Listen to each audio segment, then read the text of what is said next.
नमस्कार, मैं हूं रमेश आंडा। आप देख रहे हैं पंजाब केसरी टीवी और अब समय है ट्राई सिटी अपडेट का। सबसे पहले ट्राई सिटी की खास खबरें।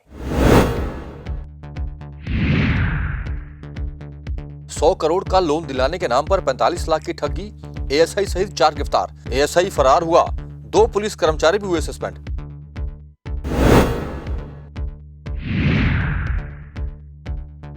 नगर निगम बैठक में पारित हुए प्रॉपर्टी टैक्स के प्रस्ताव। कमिश्नर बोली, मंजूरी के बाद प्रशासक लेंगे अंतिम निर्णय।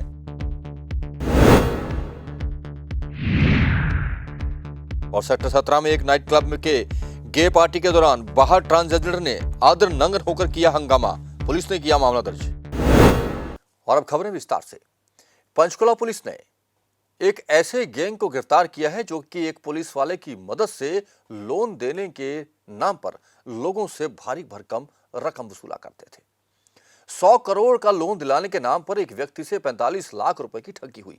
यही नहीं, उसकी मर्सिडीज कार भी इन लोगों ने अपने नाम करवा ली। मामला पुलिस तक पहुंचा और जांच हुई तो पुलिस ने 4 लोगों पर एफआईआर दर्ज करी, जिसमें एक एएसआई भी शामिल था। एएसआई को गिरफ्तार भी कर लिया गया, लेकिन बाद में ये एएसआई पुलिस की गिरफ्त से ही फरार हो गया, जिसकी फरारी में लापरवाही बरतने वाले 2 पुलिस कर्मचारी भी सस्पेंड हो गए हैं। आपको बता दें कि यह गैंग अब तक लोगों से लोन देने के नाम पर करोड़ों रुपए की ठगी कर चुका है, जिन पर 180 से अधिक मामले दर्ज हैं। आज देखते हैं रिपोर्ट।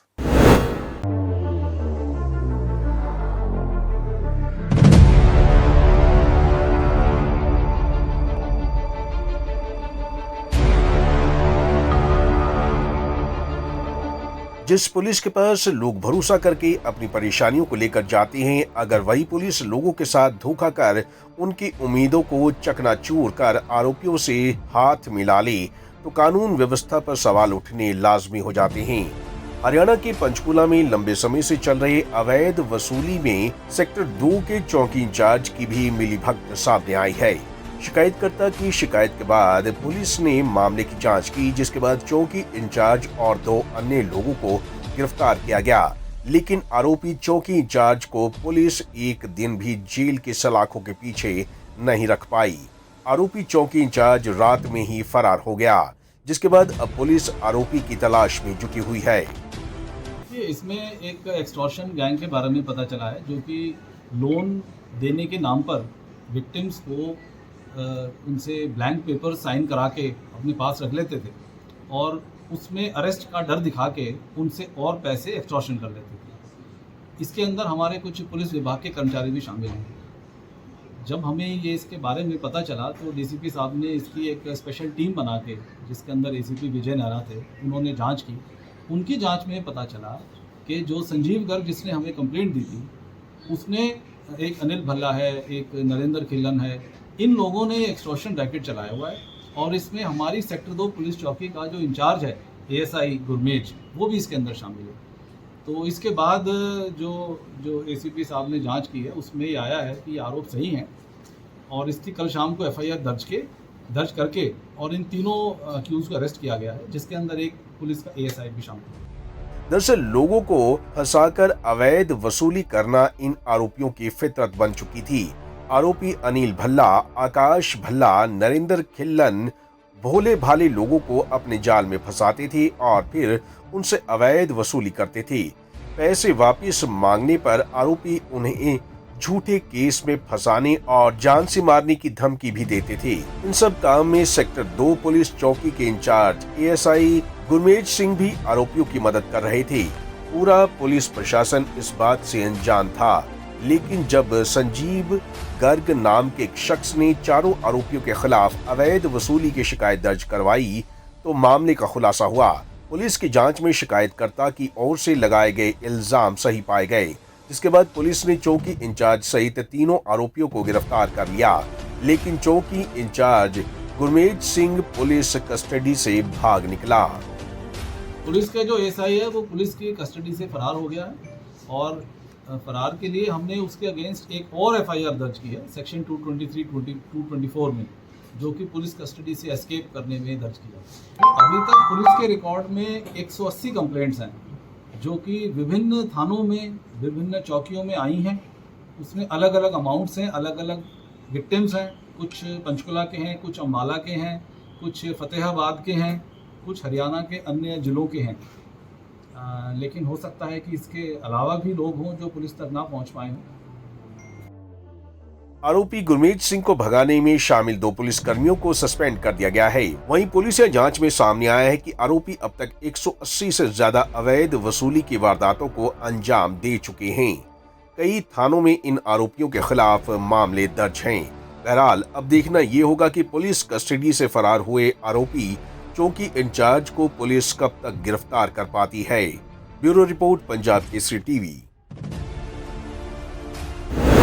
नया गांव में मसोल गांव के पास पहाड़ को काटकर कर्नल बीएस संधू नाम की एक कंपनी ने यहां 45 फार्म हाउस के प्लॉट्स काटकर बेच डाले।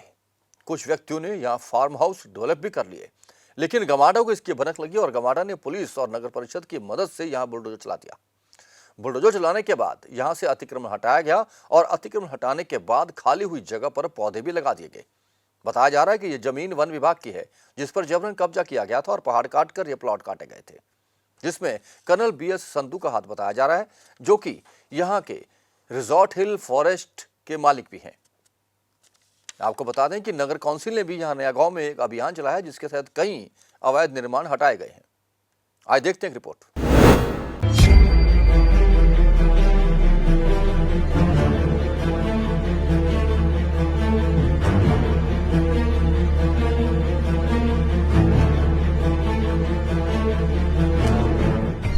नया गांव में चला विभाग का बुलडोजर, अवैध निर्माण पर विभाग ने की कार्रवाई।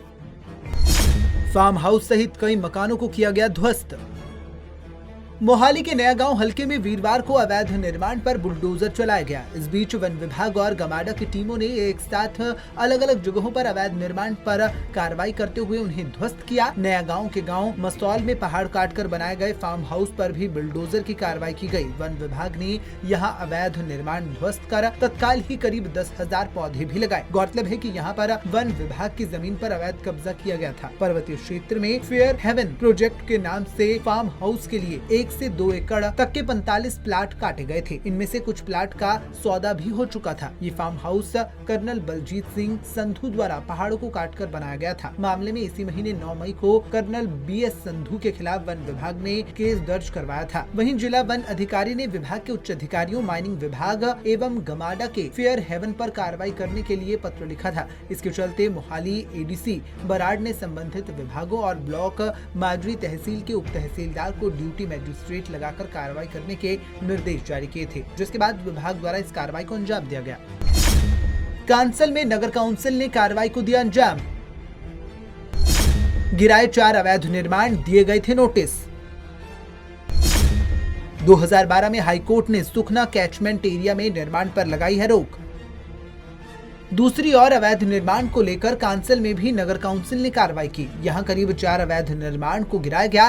कांसल सुखना कैचमेंट एरिया में आता है। हाईकोर्ट ने यहां निर्माण पर रोक लगा रखी है, फिर भी इलाके में धड़ल्ले से अवैध निर्माण हो रहा है। कार्रवाई से पहले नगर काउंसिल ने मकान मालिकों को नोटिस जारी कर दिए थे। बता दें कि सुखना लेक के आसपास के इलाकों से सुखना कैचमेंट एरिया जुड़ा हुआ है। इस कारण 2012 में हाईकोर्ट ने इस इलाके में निर्माण कार्य पर रोक लगा दी थी। हालांकि अभी ये मामला कोर्ट में विचाराधीन है। गांव कांसल का इलाका नगर काउंसिल नया गांव की हद में आता है, जिसको लेकर वीरवार को नगर काउंसिल की टीम की ओर से इलाके में 4 अवैध मकानों को गिरा दिया गया। वहीं 4 मकान मालिकों को पहले ही विभाग ने नोटिस दे दिए थे, लेकिन उसके बाद भी निर्माण जारी था, जिसको लेकर विभाग द्वारा इस कार्रवाई को अंजाम दिया गया। गौर हो कि लगातार नया गांव के क्षेत्र और आसपास के इलाकों में कई दिनों से अवैध निर्माण किया जा रहा था। वहीं वन विभाग के पेड़ों को नुकसान पहुंचाया गया था, जिसके चलते मामले में केस दर्ज करने के बाद डीसी को पत्र लिखा गया था। वहीं एडीसी के आदेश के बाद वन विभाग की जमीन पर कार्रवाई कर वहां पर पौधे लगा दिए गए हैं। पंजाब केसरी टीवी के लिए कुलदीप कुमार की रिपोर्ट। चंडीगढ़ नगर निगम की बैठक संपन्न हो गई है, जिसमें प्रॉपर्टी टैक्स को लेकर आज फिर हंगामा हुआ। प्रॉपर्टी टैक्स को लेकर एक प्रस्ताव सदन में आया, जिसे पास कर दिया गया और पास करने से पहले यह फैसला लिया गया कि ईएसडब्ल्यू कॉलोनियों पर और छोटी कॉलोनियों पर प्रॉपर्टी टैक्स नहीं लगाया जाएगा, जबकि कमर्शियल टैक्स जिन लोगों पर लगा है वह किस्तों में भी टैक्स भर सकेंगे। इस प्रस्ताव को मंजूरी के बाद प्रशासन के पास भेजा जाएगा। कमिश्नर ने भी इस मामले में स्पष्ट कर दिया है कि यह अंतिम फैसला नहीं है, इसमें लोकल बॉडी सचिव की मंजूरी के बाद प्रशासक ही अंतिम फैसला लेंगे।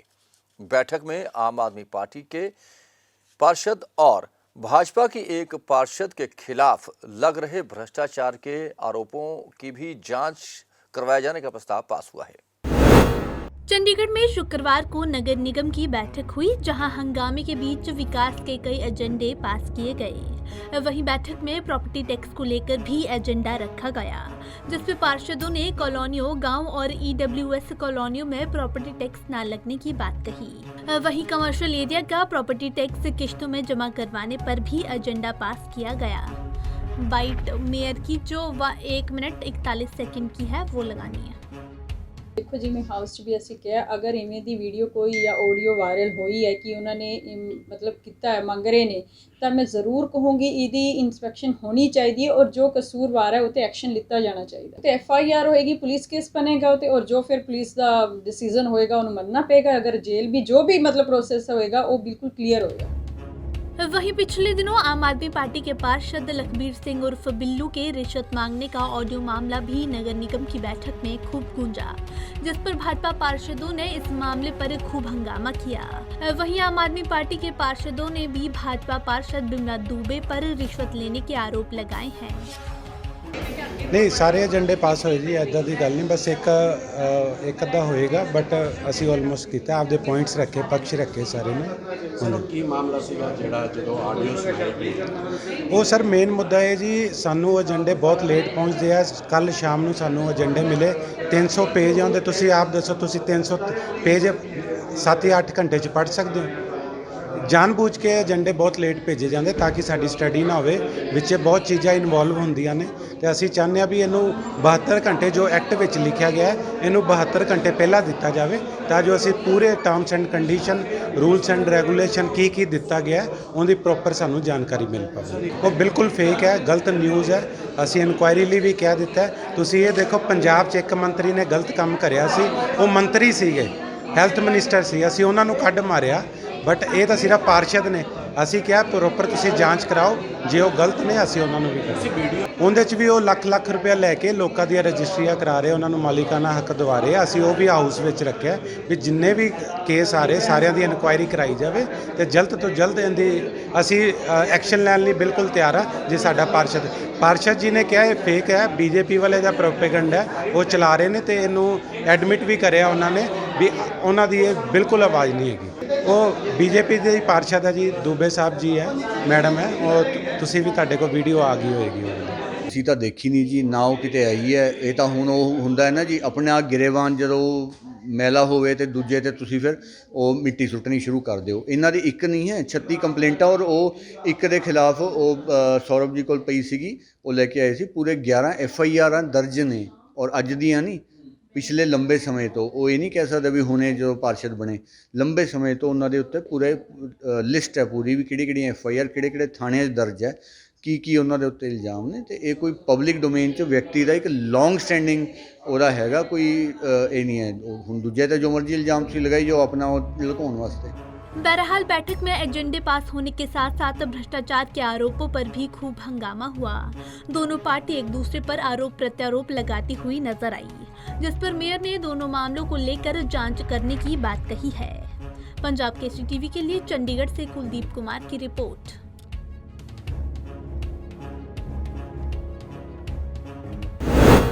जहां एक और नगर निगम में सदन की बैठक चल रही थी, वहीं नगर निगम के बाहर कांग्रेस के सभी पार्षद और कार्यकर्ता हाउस टैक्स और प्रॉपर्टी टैक्स को लेकर के हंगामा कर रहे थे।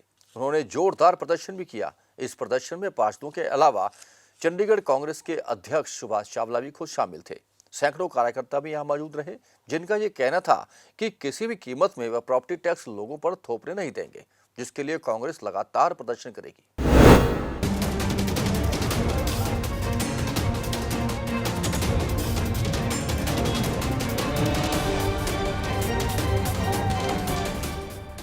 चंडीगढ़ वासियों पर प्रॉपर्टी टैक्स लगाए जाने के विरोध में यूथ कांग्रेस का प्रदर्शन लगातार तीसरे दिन जारी है, जिसमें सभी पार्षदों के साथ चंडीगढ़ कांग्रेस अध्यक्ष सुभाष चावला ने भी हिस्सा लिया। चंडीगढ़ कांग्रेस अध्यक्ष सुभाष चावला ने प्रॉपर्टी टैक्स को लेकर बीजेपी पर निशाना साधा। कुछ ਜਿਹੜੇ ਹਾਊਸ ਫॉर ਸੇਲ ਦੇ ਉਹਨਾਂ ਨੇ ਮਾਡਲ ਬਣਾ ਕੇ ਲੋਕਾਂ ਦੇ ਸਾਹਮਣੇ ਦਿਖਾਏ ਹੈ ਕਿ ਲੋਕ ਇਹਦਾ ਮਤਲਬ ਹੈ ਕਿ ਲੋਕ ਇੰਨੇ ਕੁ ਪਰੇਸ਼ਾਨ ਹੋ ਗਏ ਹੈ ਕਿ ਹੁਣ ਇੰਨੇ ਟੈਕਸ ਲਗਾਤੇ ਗਏ, ਪਾਣੀ ਦਾ ਰੇਟ ਵਧਾ ਦਿਓ, ਤੁਸੀਂ ਸੀਵਰੇਜ ਸੈਸ ਵਧਾ ਦਿਓ, ਉਹਨਾਂ ਦੇ ਤਰ੍ਹਾਂ ਦੇ ਹੋਰ ਸੈਸ ਲਗਾ ਕੇ ਫਿਰ ਇਹ ਸਭ ਤੋਂ ਵੱਡੀ ਮਾਰ ਮਾਰਤੀ ਕਿ ਉਹਨਾਂ ਨੂੰ ਪ੍ਰੋਪਰਟੀ ਟੈਕਸ ਦੇ ਦਾਇਰੇ 'ਚ ਵੀ ਲਿਆਏ। ਜਦ ਕਿ ਗਰੀਬ ਆਦਮੀ ਰਹਿੰਦੇ ਉੱਥੇ ਵੀ ਬਹੁਤ ਪਿੰਡਾਂ ਦੇ, ਜੇ ਕੋਈ ਉਹ ਕਿ ਪੰਜਾਬ ਹਰਿਆਣਾ ਜਾਂ ਕਿਸੇ ਹੋਰ ਵੱਡੇ ਵਾਲੇ ਉਹ ਪਿੰਡ ਤਾਂ ਹੈ ਨਹੀਂ ਗਏ, ਇੱਥੇ ਵੱਡੇ ਵੱਡੇ ਫਾਰਮ ਹਾਊਸ ਹੈ, ਲੋਕਾਂ ਨੇ ਮਰਲੇ 2-2 ਮਰਲੇ ਦੇ ਘਰ ਲੈ ਕੇ ਸਸਤੇ ਮਕਾਨ ਲੈ ਕੇ ਕਿਰਾਏ 'ਤੇ ਬਣਾਏ ਹੋਏ ਆ। ਕਾਂਗਰਸ ਨੇ ਸੋਚ ਸਮਝ ਕੇ ਇਹਨਾਂ ਨੂੰ ਇਹ ਫੈਸਲਾ ਲਿਆ ਸੀ ਕਿ ਇਹਨਾਂ 'ਤੇ ਕੋਈ ਟੈਕਸ ਨਹੀਂ ਲਗਾਇਆ ਜਾਏਗਾ। ਅੱਜ ਉਹਨਾਂ 'ਤੇ ਮਾਰ ਮਾਰੀ ਜਾ ਰਹੀ ਹੈ, ਲੈ ਬੋਰਡ ਬਣਾ ਕੇ ਵੀ ਅਸੀਂ ਤਾਂ ਹੁਣ ਵੇਚਣ ਲਈ ਤਿਆਰ ਹਾਂ। ਇਹ ਪ੍ਰੋਟੈਸਟ ਦੇ ਤਰੀਕੇ ਹੁੰਦੇ ਲੋਕਾਂ ਤੱਕ ਆਪਣੀ ਆਵਾਜ਼ ਪਹੁੰਚਾਉਣ ਦਾ, ਔਰ ਸਭ ਤੋਂ ਜ਼ਿਆਦਾ ਆਵਾਜ਼ ਅਸੀਂ ਪਹੁੰਚਾ ਰਹੇ ਹਾਂ ਜਿਹੜੇ ਉੱਪਰ ਬੈਠੇ ਆ, ਮੇਅਰ ਹਾਊਸ ਦੇ ਵਿੱਚ ਬੈਠੇ ਆ ਜਾਂ ਕਮਿਸ਼ਨਰ ਬੈਠੇ ਆ ਜਾਂ ਕਮਲਮ ਦੇ ਵਿੱਚ ਜਿਹੜੇ ਆਫਿਸ ਬੇਅਰ ਬੈਠੇ ਆ ਬੀਜੇਪੀ ਦੇ, ਵੀ ਤੁਸੀਂ ਕੀ ਇਹ ਵਾਅਦੇ ਕਰਕੇ ਆਏ ਸੀ ਜਦੋਂ ਆ ਪਿਛਲਾ ਇਲੈਕਸ਼ਨ ਕਾਰਪੋਰੇਸ਼ਨ ਦਾ ਲੜਿਆ, ਜਾਂ ਕਿਰਨ ਖੇਰ ਜੀ ਨੇ ਜਦੋਂ ਪਿਛਲਾ ਇਲੈਕਸ਼ਨ ਲੜਿਆ 19 ਦਾ, ਕੀ ਵਾਅਦੇ ਕੀਤੇ ਸੀ ਤੁਸੀਂ? प्रॉपर्टी टैक्स लगाए जाने को लेकर नगर निगम कार्यालय के बाहर यूथ कांग्रेस की ओर से अनोखा प्रदर्शन भी किया गया, जिसमें वो अपने घरों को बेचने का बोर्ड हाथों में लिए नजर आए। वहीं प्रदर्शन में शामिल कांग्रेस पार्षद ने कहा कि भाजपा जब चुनाव लड़ती है तो लोगों से वादे करती है, लेकिन जीतने के बाद वादों से मुकर जाती है। मनोज जिद्दां जद दी बीजेपी सरकार बनी है, चाहे इत्थे कॉरपोरेशन बनी है, सेंटर च गवर्नमेंट बनी है, इन्हां दी एक तुगलकी फरमान लगातार जारी करते आ रहे हैं। लगातार कोशिश कर रहे हैं किस तरीके नाल लोकां नूं प्रताड़ित करिए, किस तरीके नाल लोकां दी रोटी खानी मुहताज कर दईए ताकि वो सिर्फ मंदिर मस्जिद दे झगड़िਆਂ 'ਚ फस के रह जाण, वो अपने हक्कां दी आवाज़ की गल ही ना कर सकन, उन्हां नूं यही ना दिखे कि उन्हां वास्ते की चंगा हो रहा की माड़ा हो रहा। ਉਹਦਾ ਹੀ ਉਹਦੀ ਲਾਈਨ ਦੇ ਵਿੱਚ ਹੀ ਆਹ ਕੰਮ ਹੋ ਰਹੇ ਆ ਕਿ ਪਹਿਲੇ ਪਾਣੀ ਨੂੰ 4 ਗੁਣਾ ਮਹਿੰਗਾ ਕੀਤਾ ਗਿਆ। ਪਾਣੀ ਜਿਹਨੂੰ ਅਸੀਂ ਇੱਕ ਸਬੱਬ ਦਾ ਕੰਮ ਮੰਨਦੇ ਆ, ਪੁੰਨ ਦਾ ਕੰਮ ਮੰਨਦੇ ਆ ਕਿ ਕਿਸੇ ਗਰੀਬ ਨੂੰ ਪਾਣੀ ਪਿਆਓ ਤੁਹਾਡਾ ਭਲਾ ਹੋਏਗਾ। ਅੱਜ ਲੋਕੀ ਇੱਕ ਕੱਪ ਪਾਣੀ, ਇੱਕ ਗਲਾਸ ਪਾਣੀ ਦੇਣ ਲੱਗੇ ਲੋਕਾਂ ਡਰਦੇ ਆ ਕਿ ਸਾਡਾ ਬਿੱਲ ਨਾ ਵੱਧ ਆ ਜਾਏ। ਅੱਜ ਹਾਲਾਤ ਇਹ ਹੋ ਚੁੱਕੇ ਹੈ ਕਿ ਹਾਊਸ ਟੈਕਸ ਲਾ ਕਰਕੇ ਜੋ 4 ਗੁਣਾ ਪਾਣੀ ਮਹਿੰਗਾ ਕੀਤਾ ਉਹਦੇ ਤੇ ਜਲੇ ਦੇ ਉੱਤੇ ਨਮਕ ਹੋਰ ਛਿੜਕਿਆ ਗਿਆ। ਉਸ ਤੋਂ ਬਾਅਦ 5% ਗਾਰਬੇਜ ਸੈਸ ਹੋਰ ਲਾਤਾ ਗਿਆ, ਉਹਨੂੰ ਹੋਰ ਵਧਾਈ ਦਿੱਤੀ ਗਈ ਹੈ। लगातार ਜ਼ਖਮਾਂ ਦੇ ਨੂਨ ਛਿੜਕਿਆ ਜਾ ਰਿਹਾ, लगातार ਪਾਰਕਿੰਗ ਦੇ ਰੇਟ ਵਧਾਏ ਜਾ ਰਹੇ। ਚੰਡੀਗੜ੍ਹ ਯੂਥ ਕਾਂਗਰਸ ਨੇ ਇੱਕ ਬੜਾ ਚੰਗਾ ਉਪਰਾਲਾ ਕੀਤਾ, ਲੋਕਾਂ ਦੀ ਸਮੱਸਿਆਵਾਂ ਨੂੰ ਲੈ ਕੇ ਖਾਸ ਤੌਰ ਤੇ ਪ੍ਰੋਪਰਟੀ ਟੈਕਸ ਤੇ ਗਾਰਬੇਜ ਕਲੈਕਸ਼ਨ ਦੇ ਜਿਹੜੇ ਚਾਰजेस ਹੈ ਉਸ ਨੂੰ ਲੈ ਕੇ ਅੱਜ ਤੀਸਰਾ ਦਿਨ ਲਗਾਤਾਰ ਧਰਨਾ ਇੱਥੇ ਮਿਊਨਿਸਪਲ ਕਾਰਪੋਰੇਸ਼ਨ ਦੇ ਦਫ਼ਤਰ ਦੇ ਬਾਹਰ ਲਾਇਆ। ਤੁਸੀਂ ਦੇਖਿਆ ਹੋਵੇਗਾ ਪਿਛਲੇ ਦਿਨੋਂ ਕਿੱਦਾਂ ਪ੍ਰੋਪਰਟੀ ਟੈਕਸ ਦੇ ਰੇਟ ਵਧਾਈ ਜਾ ਰਹੇ ਨੇ, ਔਰ ਕਾਂਗਰਸ ਦੇ ਧਰਨੇ ਤੋਂ ਬਾਅਦ 3 ਦਿਨਾਂ ਤੋਂ ਬਾਅਦ ਕੱਲ ਪ੍ਰਸ਼ਾਸਨ ਨੂੰ ਮਜਬੂਰ ਹੋਣਾ ਪਿਆ 2 ਮਹੀਨੇ ਦੀ ਤਰੀਕ ਵਧਾਣੀ ਪਈ। ਪਰ ਇਹ ਕਾਫੀ ਨਹੀਂ ਹੈ।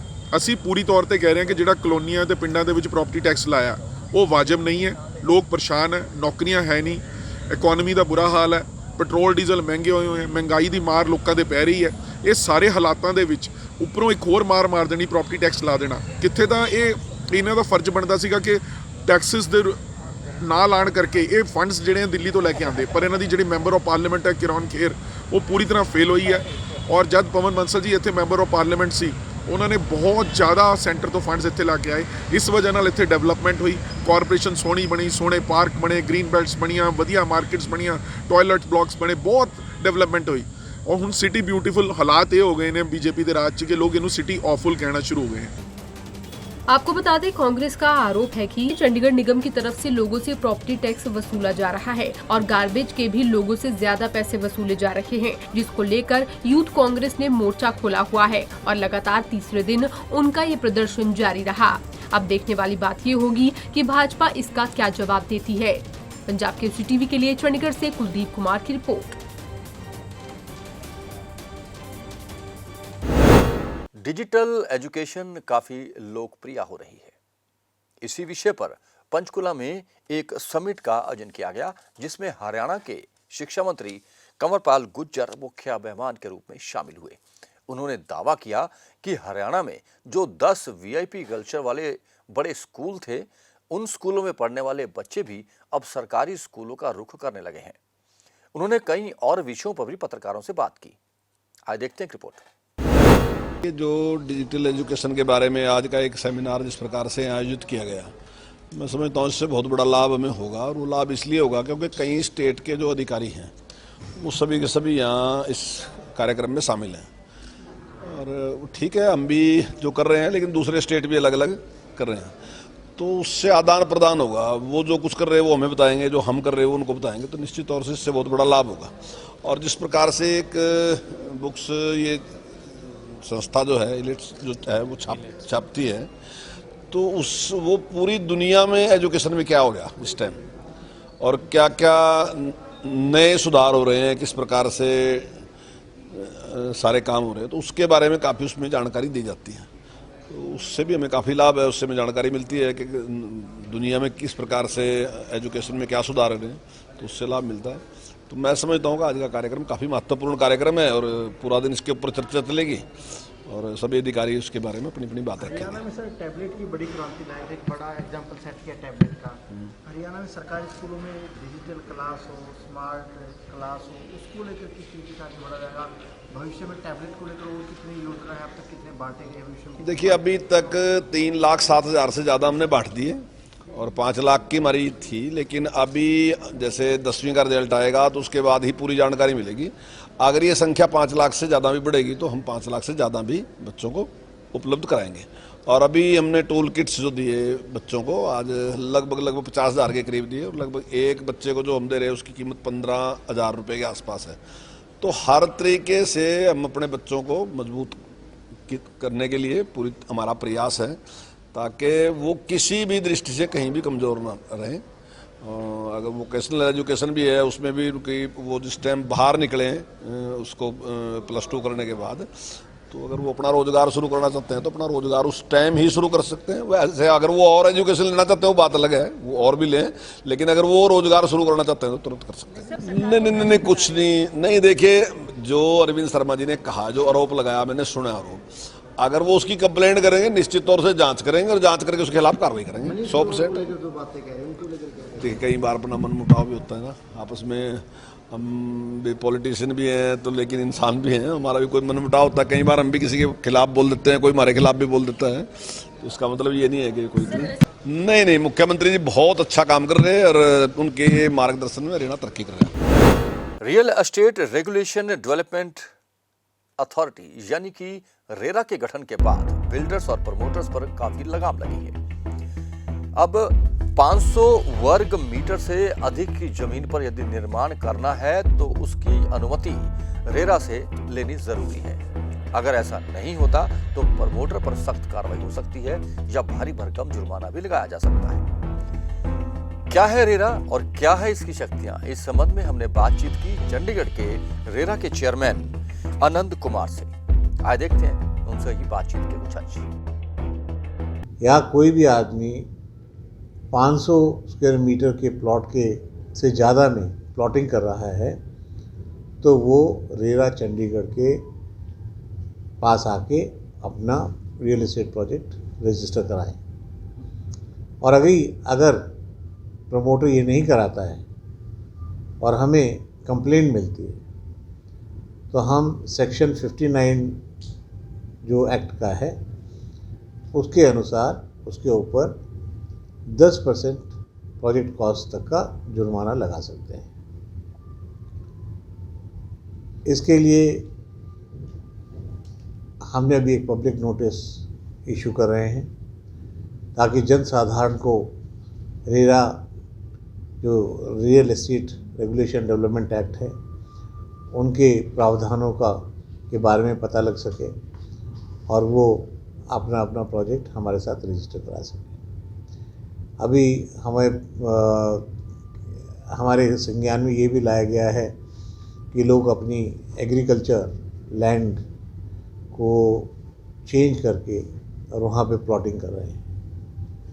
अगर ऐसी कोई हमारे पास कंप्लेंट आती है तो उसको हम वेरीफाई करा के हम उसके ऊपर भी एक्शन ले सकते हैं। जब भी हमें पता लगेगा कि कोई कंप्लेंट आती है या कोई हमारे संज्ञान में लाता है कि कोई भी रियल एस्टेट प्रोजेक्ट जो नियम के विरुद्ध बन रहा है और जो हमारे पास रजिस्ट्रेशन नहीं करा रहा है तो उस कंप्लेंट को हम वेरीफाई कराएंगे और वेरीफाई कराने के बाद उसके ऊपर एक्शन लेंगे। All India state government employees federation के बैनर तले सेक्टर 17 में कर्मचारियों ने जोरदार प्रदर्शन किया। इस मौके पर राष्ट्रीय अध्यक्ष सुभाष लांबा भी मौजूद थे, जिन्होंने कहा कि अस्थायी कर्मचारियों को स्थायी किए जाने की मांग वे लंबे समय से करते आ रहे हैं, लेकिन सरकार ठेका प्रथा को अभी भी बढ़ावा दे रही है। उन्होंने कहा कि कॉन्ट्रैक्चुअल सिस्टम खत्म होना चाहिए और जिन पेंशन भोगियों की पेंशन रुकी हुई है उसे दोबारा बहाल किया जाना चाहिए।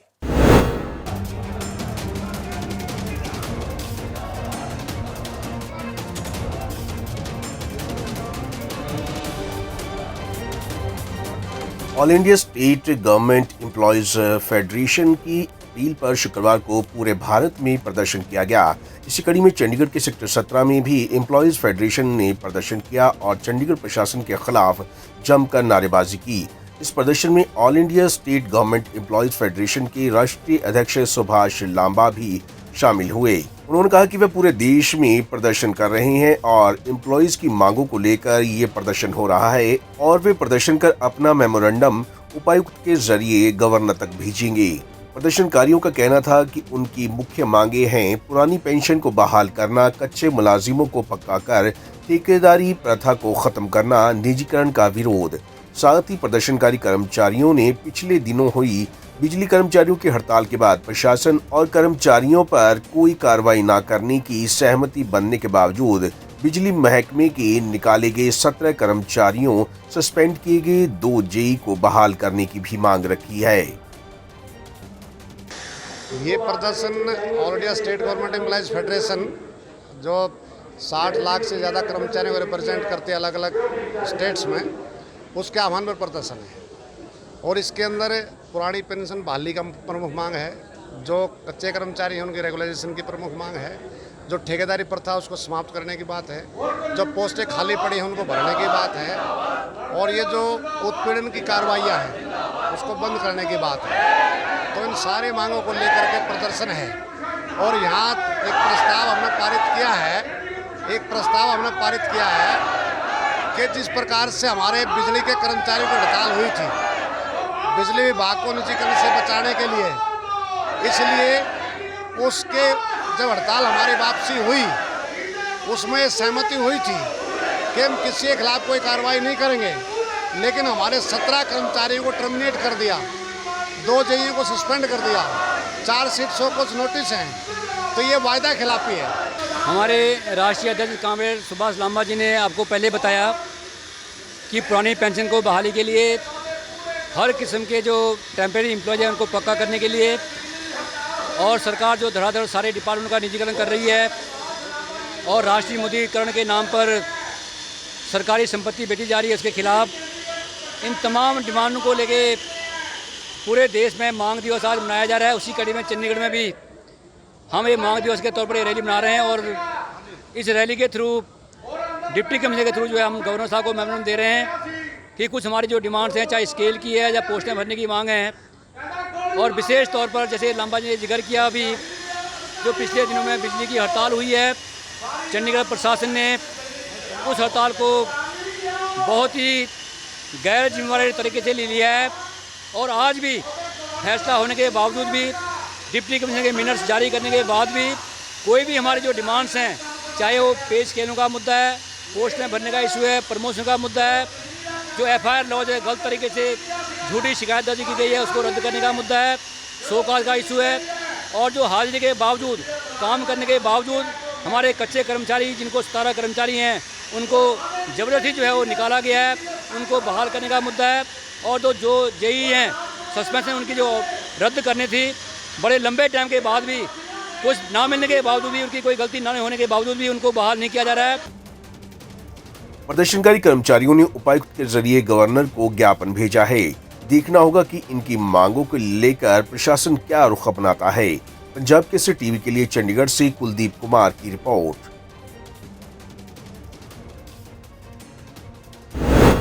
सेक्टर 17 में पॉइजन नाइट क्लब के भीतर पार्टी चल रही थी, लेकिन बाहर कुछ ट्रांसजेंडर अर्धनग्न होकर हंगामा कर रहे थे। पार्टी गे पार्टी थी, लेकिन ये ट्रांसजेंडर बाहर कपड़े उतार कर घूम रहे थे, गाली गलौज कर रहे थे और हंगामा कर रहे थे। हंगामे के पीछे कारण क्या था, ये जानने का प्रयास अभी पुलिस कर रही है। लेकिन इस तरह की हरकत का सोशल मीडिया पर आना काफी शर्मनाक है।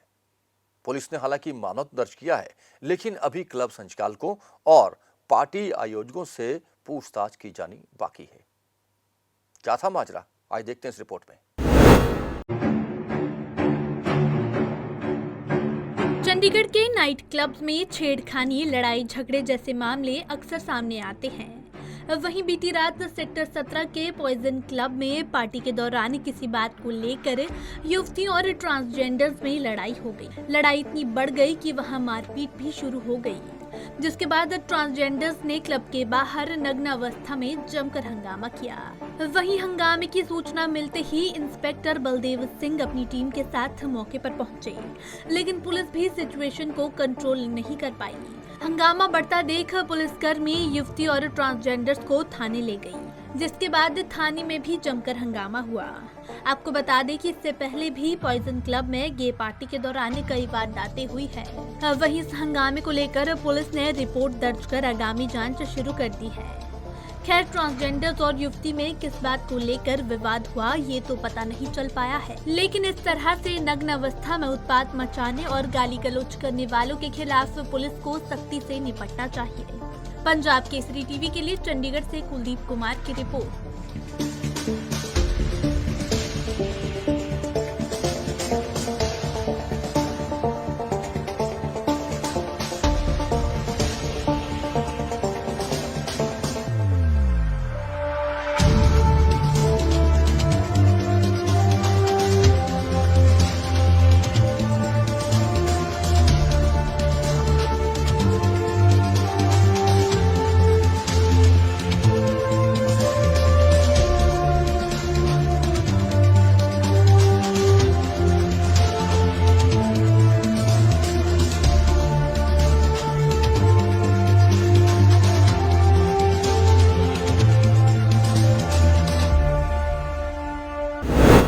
ट्राई सिटी अपडेट में अब तक के लिए बस इतना ही। देश और विदेश की हर खबर और अपने आसपास हो रही हर घटना की जानकारी के लिए आप बने रहें पंजाब केसरी टीवी के साथ।